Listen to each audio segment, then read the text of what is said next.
My ex came back claiming he's changed. I had to test him, watch every move, and see if his actions matched his words. Could I risk trusting him again? I never thought I'd see him again. After months of trying to move on, after healing in small, quiet ways, he just appeared, out of nowhere. I was at my favorite cafe, notebook open, pretending to study, when I looked up and froze. He was there. The same grin, the same familiar eyes, but something had changed too. His posture, his energy, different, more cautious, almost humble. My chest tightened, my heart skipped, and I felt that strange mixture of fear and longing that I thought I had buried long ago. I looked away, pretending to focus on my notes, but I couldn't. Every instinct screamed at me to run, to hide, to ignore. But another part, the part that had loved him endlessly, wanted to approach, wanted to hear the words I never thought I'd hear again. Then he walked toward me, hesitating slightly as if unsure I'd even acknowledge him. "Hey," he said, voice low but steady. My throat closed up. I nodded, unable to speak at first. "Hi," I finally managed, barely above a whisper. We sat across from each other, and the silence stretched, awkward and heavy. I wanted to ask why he was here, why he was back, why now, but I didn't. Instead, I watched him, studying his expression, searching for signs of the person I'd loved in the person who had hurt me. I know I left things badly before," he began, looking down at his hands. "I was selfish. I made mistakes. But I've changed. I want you to know that." My heart leapt and recoiled at the same time. Change? Could people truly change, or were these just words I wanted to hear? I wanted to believe him, but the memories of heartbreak, of betrayal, of nights spent crying over someone I thought I knew, whispered warnings in my ear.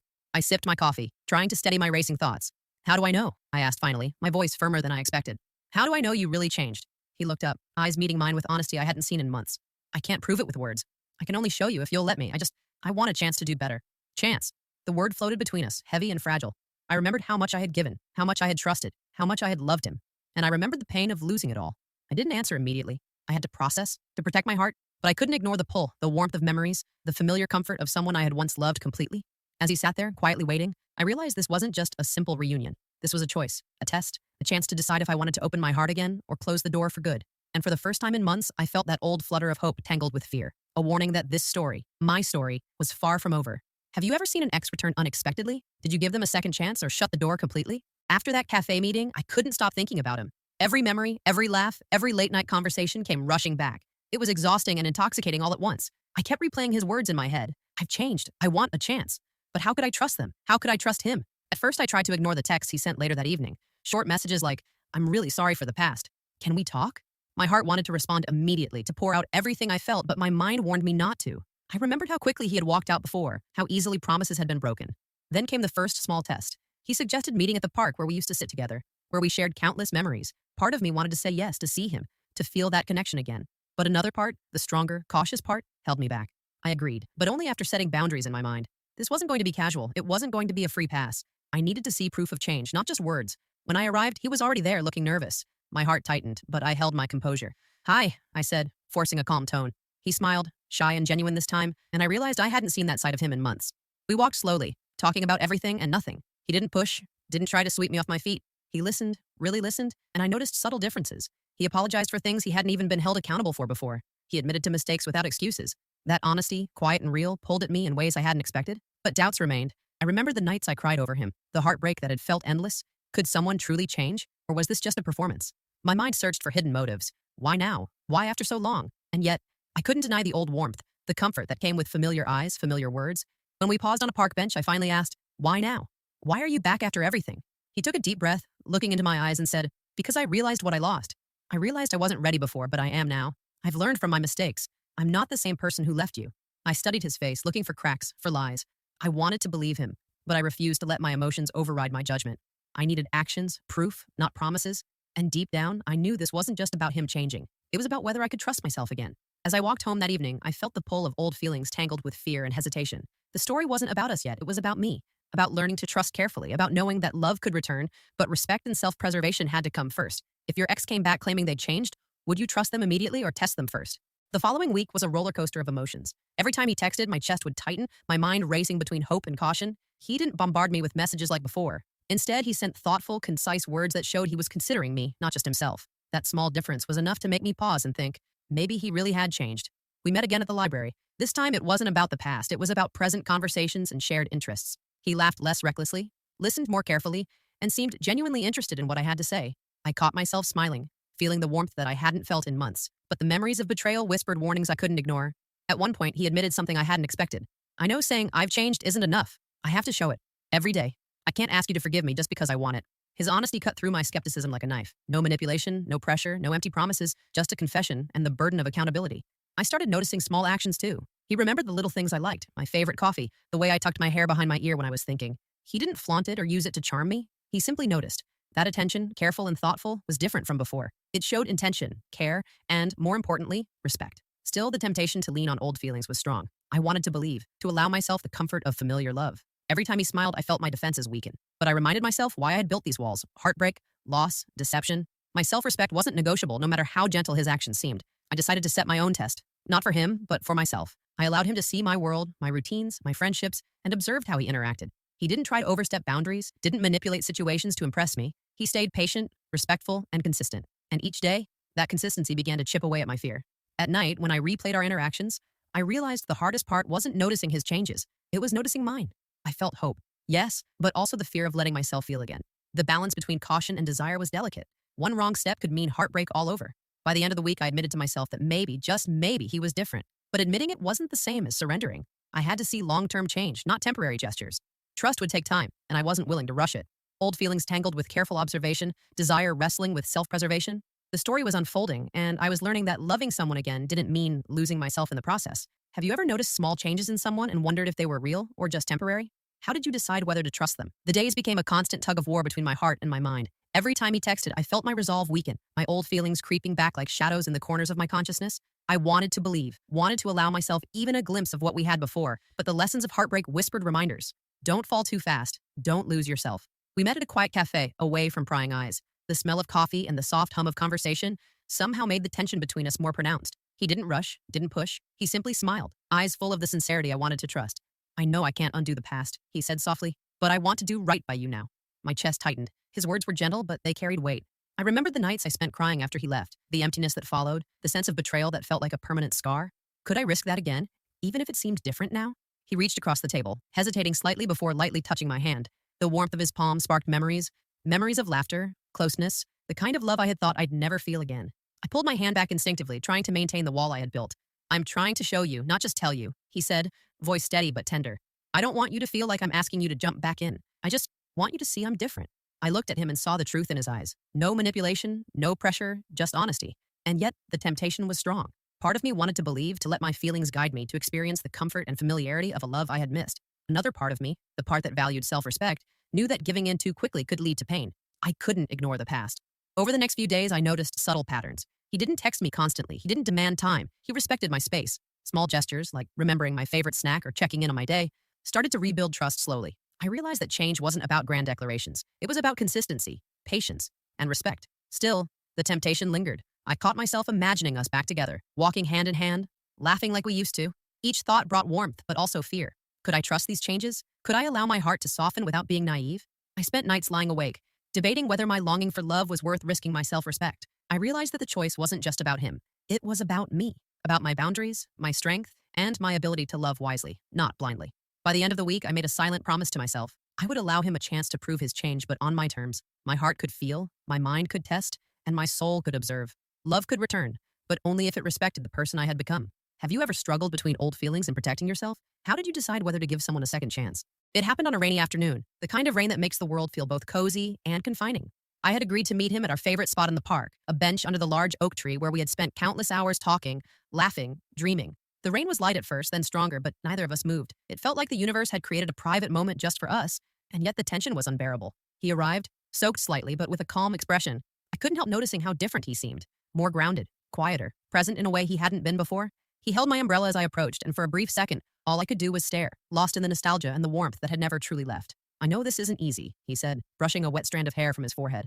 I can't expect you to forget, to forgive immediately. I just want to be honest. His sincerity hit me like a shockwave. It wasn't the same careless, flippant energy I'd known before. We walked slowly along the path, raindrops falling around us, silent witnesses. I felt my walls crumbling, not completely, but enough to let him in, and cautiously. He spoke about his mistakes, about how he had taken months to understand himself, how he realized he had lost the most important person in his life, me. My heart ached, torn between the memories of heartbreak and the hope of renewal. Part of me wanted to reach for him, to let the warmth of familiarity wash away months of pain. Another part whispered warnings. Don't trust him too quickly. Remember the hurt. Protect yourself.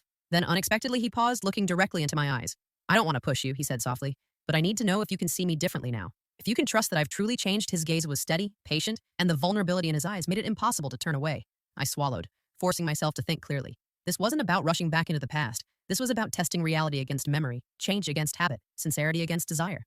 I realized that how I responded in this moment would set the tone for everything, whether I let old feelings cloud judgment or used them to measure his truth. I finally spoke, my voice quiet but firm.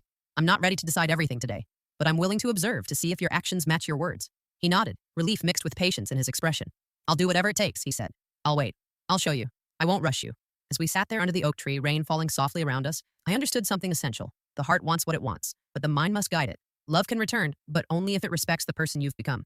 This was the pivotal moment, the crossroads between longing and caution, hope and self-respect. And I knew that the next steps would test both him and me in ways neither of us could anticipate. Have you ever faced a moment where your feelings and your judgment were in direct conflict? How did you choose what to trust? The days that followed were subtle but undeniable. Every time we met, every text, every small gesture, I began noticing the differences, not just in him but in how he treated me. There were no grand declarations, no dramatic attempts to win me back, just consistency, respect, patience. He remembered details I hadn't even thought he would notice.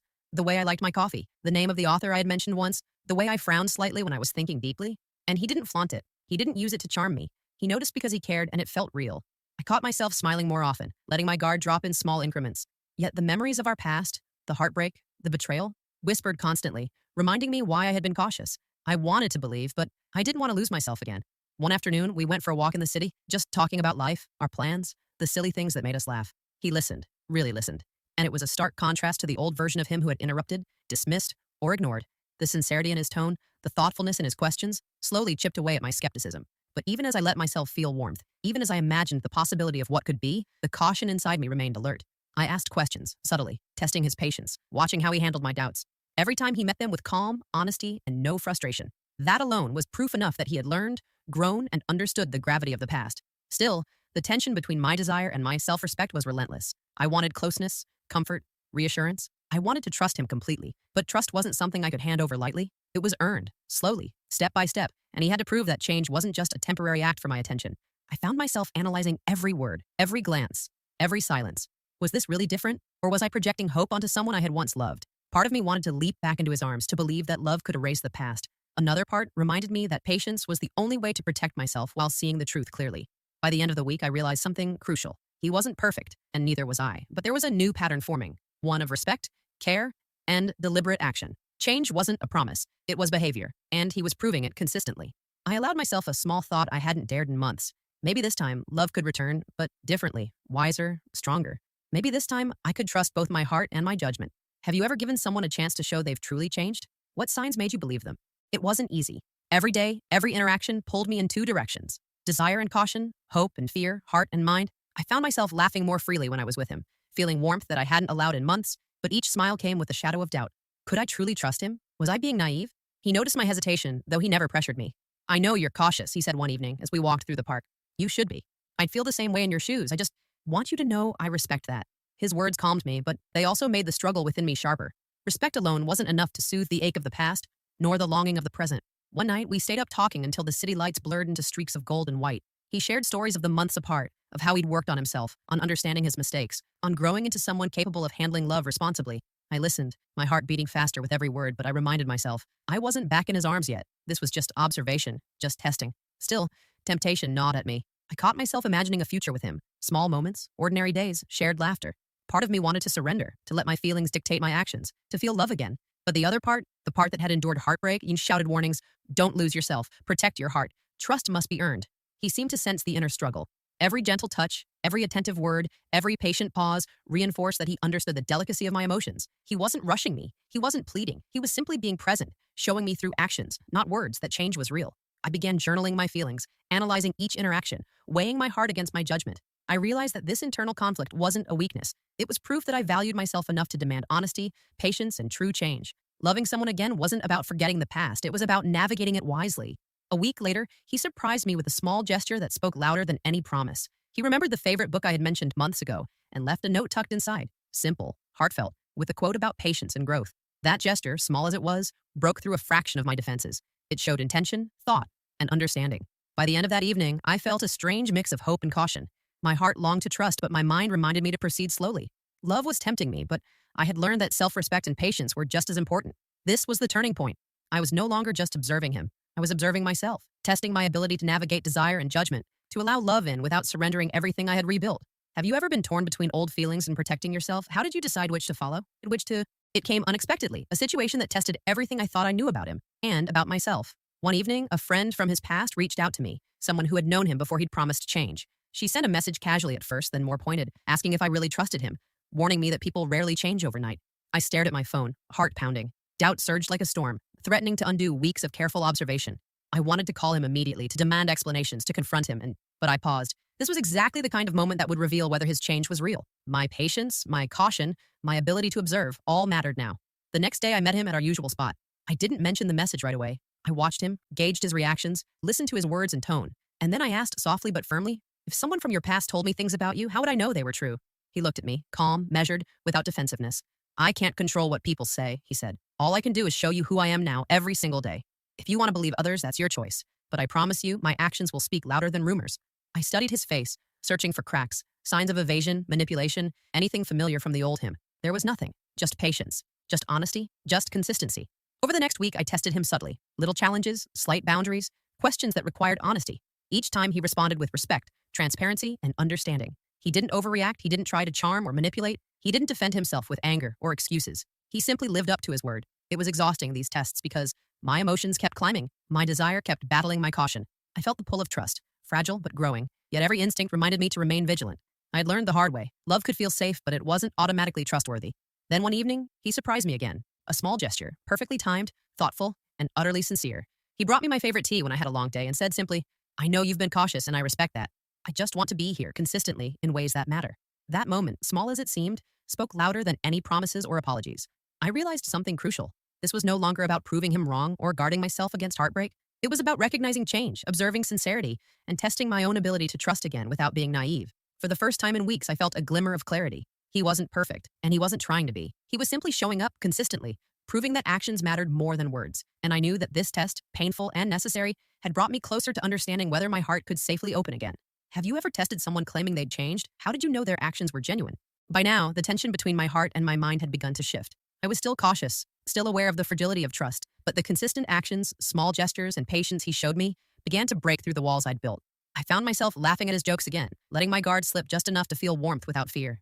We went for a walk one evening, the golden sunset painting the city in soft hues. He reached for my hand, lightly, not demanding, not rushing, just a gentle reminder that he was there. I hesitated for a moment, feeling the pull of old memories and the fear of potential heartbreak, but then I noticed the honesty in his eyes, the patience in his smile, and I allowed my fingers to intertwine with his. It felt strange at first, letting myself feel something so simple, so intimate. I realized that I had been afraid of these small moments, fearing that one misstep could unravel months of cautious observation. But I reminded myself, this wasn't surrender. This was measured, deliberate, testing both him and myself. That night, we talked for hours about everything and nothing. He didn't bring up the past unless I did, and when I mentioned my fears, he listened, never dismissing, never arguing. He admitted mistakes, acknowledged pain, and simply promised to continue showing me through his actions, not words. That sincerity, quiet, patient, consistent, made a space for me to feel again without guilt. As days turned into weeks, I allowed myself small indulgences, sharing meals, watching movies together, laughing over silly things. Each time, I checked in with myself, ensuring that my trust wasn't blind, that my heart wasn't overstepping my judgment. And each time, I found that he matched my caution with patience, matching my vulnerability with respect. The old ache of heartbreak was still there, but it had softened. I realized that love wasn't about ignoring past pain. It was about recognizing change, observing growth, and allowing oneself to feel cautiously but fully. I was learning that opening my heart didn't mean losing myself, and that trust could be rebuilt when actions consistently aligned with words. By the end of the week, I found myself feeling something I hadn't felt in months. Hope. Hope that love could return. Hope that people could truly change. Hope that I could trust again without fear of immediate betrayal. It wasn't a leap of faith, it was a step-by-step journey, guided by observation, patience, and self-respect. For the first time, I felt ready to let myself fully engage with him. Not recklessly, but wisely. The love I felt wasn't naive. It was informed by caution, observation, and experience. And that made it stronger, more resilient, and real. Have you ever let yourself feel love again after heartbreak? How did you balance hope with caution? It all came down to one evening. The air was cool, the city lights reflecting in puddles from a recent rain, and I felt a strange mix of anticipation and calm. I'd been testing, observing, feeling, and now it was time to decide. Not recklessly, but with the clarity I'd earned over weeks of cautious trust. We sat together on a bench in the park, the same spot where it had all begun. He didn't need to speak. The sincerity in his eyes said everything. I took a deep breath, feeling the weight of the past, the lessons of heartbreak, the lingering fear of disappointment. And then I let myself feel. I've been scared, I admitted quietly. Scared of trusting again, scared of hoping too much. But I see the changes in you and I can feel the honesty in your actions. And I think I'm ready to let myself believe. He reached for my hand gently, holding it without pressure. I'll keep showing you every day, in every little thing. I want to earn your trust, not just ask for it.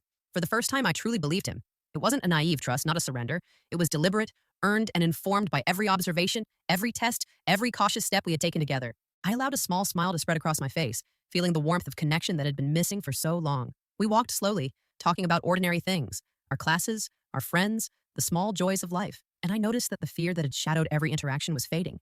In its place was a calm, steady feeling that this was different, that love could return, stronger and wiser, when paired with patience, honesty, and respect. I realized then that the story wasn't just about him proving he had changed. It was about me proving that I could trust, that I could open my heart carefully, and that I could allow love to coexist with self-respect. The lessons of heartbreak, betrayal, and caution had guided me to this moment, making the choice to trust intentional and meaningful. By the time the city lights dimmed and the streets quieted, I felt a peace I hadn't known in months. Love had returned, but it was different, resilient, thoughtful, and grounded in reality. I wasn't naive. I wasn't surrendering blindly. I was choosing to believe, step by step, trusting both him and myself. That night, as we walked back together, hand in hand, I knew the journey wasn't over, but it was on a path defined by respect, sincerity, and careful love. I had allowed myself to feel again, and in doing so, I had discovered that love, when handled wisely, could be beautiful, enduring, and true. Have you ever chosen to trust someone again after heartbreak? What helped you take that step?